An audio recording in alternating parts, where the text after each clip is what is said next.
সাভারের ফুলবাড়িয়ায় অ্যাম্বুলেন্সের পেছন থেকে দুই বাসের ধাক্কা, অগ্নিদগ্ধ হয়ে 4 যাত্রীর মৃত্যু, আহত 15 জন।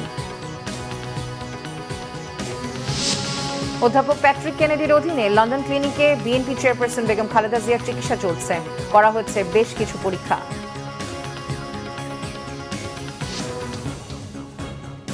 দেখছিলেন ক্রাউন সিমেন্ট সংবাদ শিরোনাম, এবারে বিস্তারিত। সাভারে যাত্রীবাহী বাসের ধাক্কায় অ্যাম্বুলেন্সের সিলিন্ডার বিস্ফোরণে অগ্নিদগ্ধ হয়ে নিহত হচ্ছেন 4 জন, আহত অন্তত 15 জন। এদিকে সড়ক দুর্ঘটনায় ময়মনসিংহের হালুয়াঘাটে মোটরসাইকেলের 2 আরোহী ও ধামরাইয়ে 1 জন নিহত হচ্ছে। সাভারের ফুলবাড়িয়া পুলিশ টাউনের সামনে ঢাকামুখী লেনে বুধবার রাত 2টার দিকে এই মর্মান্তিক দুর্ঘটনা ঘটে। হাইওয়ে পুলিশ জানায়, যাত্রীবাহী একটি বাসের পেছন থেকে অ্যাম্বুলেন্স ধাক্কা দিলে গাড়ি দুটিতে আগুন ধরে যায়। এ সময় আরও একটি বাস দুর্ঘটনা কবলিত দুটি গাড়িকে ধাক্কা দিলে ওই গাড়িতেও আগুন ধরে যায়। এতে ঘটনাস্থলে অগ্নিদগ্ধ হয়ে 4 জনের মৃত্যু হয়। এ সময় হতাহতদের উদ্ধার করে স্থানীয় হাসপাতালে ভর্তি করা হয়। ফায়ার সার্ভিসে 1 ঘন্টার চেষ্টায় আগুন নিয়ন্ত্রণে আসে। প্রাথমিকভাবে ধারণা করা হচ্ছে অ্যাম্বুলেন্সের গ্যাস সিলিন্ডারের বিস্ফোরণ থেকে আগুনের সূত্রপাত হয়েছে। মরদেহ 4টি পুড়ে যাওয়ায় পরিচয় শনাক্ত করা যায়নি। ময়নাতদন্তের জন্য নিহতদের লাশ সোহরাওয়ার্দী মেডিকেল কলেজ হাসপাতালে পাঠানো হচ্ছে। এদিকে ধামরাইয়ে ঢাকা থেকে ছেড়ে যাওয়া প্রাইমারি স্কুলের বই বহনকারী ট্রাক নিয়ন্ত্রণ হারিয়ে আইল্যান্ডের পিলারের সাথে ধাক্কা লেগে ঘটনাস্থলে নিহত হয় ট্রাক চালক। এ সময় ট্রাকে থাকা প্রাথমিক অধিদপ্তরের ডেলিভারি ম্যান আনোয়ার হোসেন গুরুতর আহত হন। লন্ডন ক্লিনিকে বিএনপি চেয়ারপারসন বেগম খালেদা জিয়ার চিকিৎসা শুরু হচ্ছে। উন্নত চিকিৎসার জন্য লন্ডন ক্লিনিকে ভর্তি করা হচ্ছে বিএনপি চেয়ারপারসন বেগম খালেদা জিয়াকে।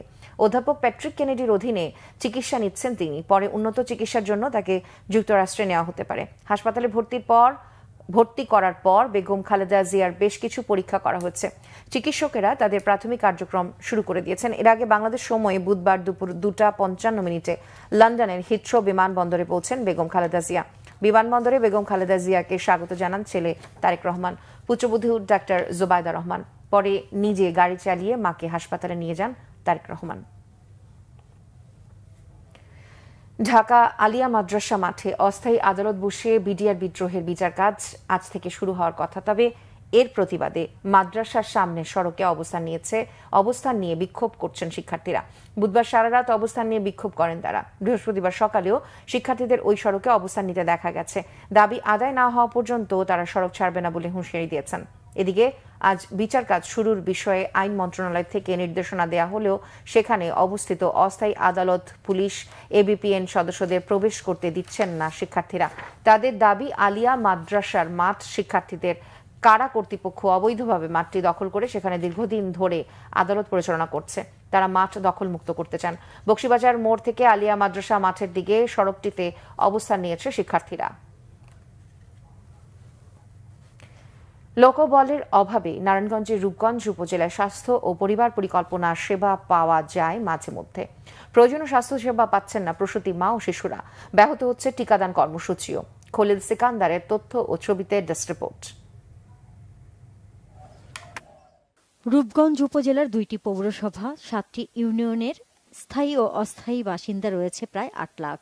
এদের মধ্যে গর্ভবতী মা ও নবজাতক সহ শিশু গৃহবধূদের স্বাস্থ্যসেবা দিতে বিধি অনুযায়ী প্রতিটি ইউনিয়ন ও পৌর কার্যালয়ে 24 ঘন্টায় যে কোনো স্বাস্থ্য ও চিকিৎসা সেবা নিশ্চিত করার কথা। কিন্তু রূপগঞ্জের সব কয়টি ইউনিয়ন স্যাটেলাইট ক্লিনিকের চিত্র ভিন্ন। শুক্রবার শনিবার জানি আমরা বন্ধ, আর 2 দিন ওনায় বলে বাইরে কাজ করে ক্লিনিকে। আমার এখানে ভালো একজন ডাক্তার আছে, ওষুধপত্র প্রচুর পরিমাণে আছে, পরিবেশও ভালো, প্রচুর পরিমাণ রোগী আসে। প্রতিদিন কমপক্ষে 150 থেকে 200 জন রোগী আসে। সরকারিভাবে বরাদ্দ আসে নাই, সেই কারণে আমি নিজস্ব কোনো অফিসে এখন পর্যন্ত বসতে পারিনি।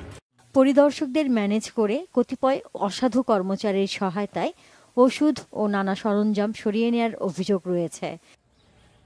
21 ডিসেম্বর উপজেলার দাউদপুর ইউনিয়ন পরিবার পরিকল্পনা অফিসের দ্বিতল ভবনের উপরে দেখা যায় 7 দিনই 24 ঘন্টা খোলা থাকার নোটিশ। নিচে প্রধান ফটকে চোখ পড়তেই দেখা যায় 2টি কক্ষে তালা ঝুলানো।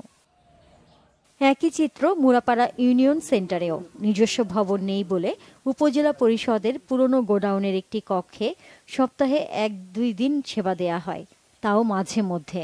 এ ইউনিয়নে স্যাটেলাইট ক্লিনিকের জন্য 30 শতক জমি থাকলেও করা হয়নি ভবন। ভোলাবো ইউনিয়ন কেন্দ্রে চিকিৎসক, নার্স সহ সবকটি পদ শূন্য। একইভাবে রূপগঞ্জ সদর, কাঞ্চন পৌরসভা, গোলাকান্দাল ইউনিয়নেও 4টি করে পদ শূন্য অবস্থায় আছে। শূন্যপদ পূরণের জন্য আমরা চাহিদা বিভিন্ন সময় অধিদপ্তরে প্রেরণ করেছি এবং সেখান থেকে আমাদের ঊর্ধ্বতন কর্মকর্তা কর্তৃক আমরা জেনেছি যে শূন্যপদ অচিরেই পূরণ করা হবে। আমাদের প্রত্যেকটা সেন্টারেই থাকার কথা sub assistant committee medical officer, FWV, pharmacist, অ্যামলেসিস্ট এবং আয়া, কিন্তু শূন্য পদের কারণে দেখা যাচ্ছে দীর্ঘদিন বিভিন্ন নিয়োগ বন্ধ। উপজেলা ও ইউনিয়ন পর্যায়ের এসব স্বাস্থ্য কেন্দ্রে 24 ঘন্টা সেবা নিশ্চিতের দাবি স্থানীয়দের। Bangla vision news desk. এই ছিল এখনকার মতো। পরের সংবাদ সকাল 11টায়।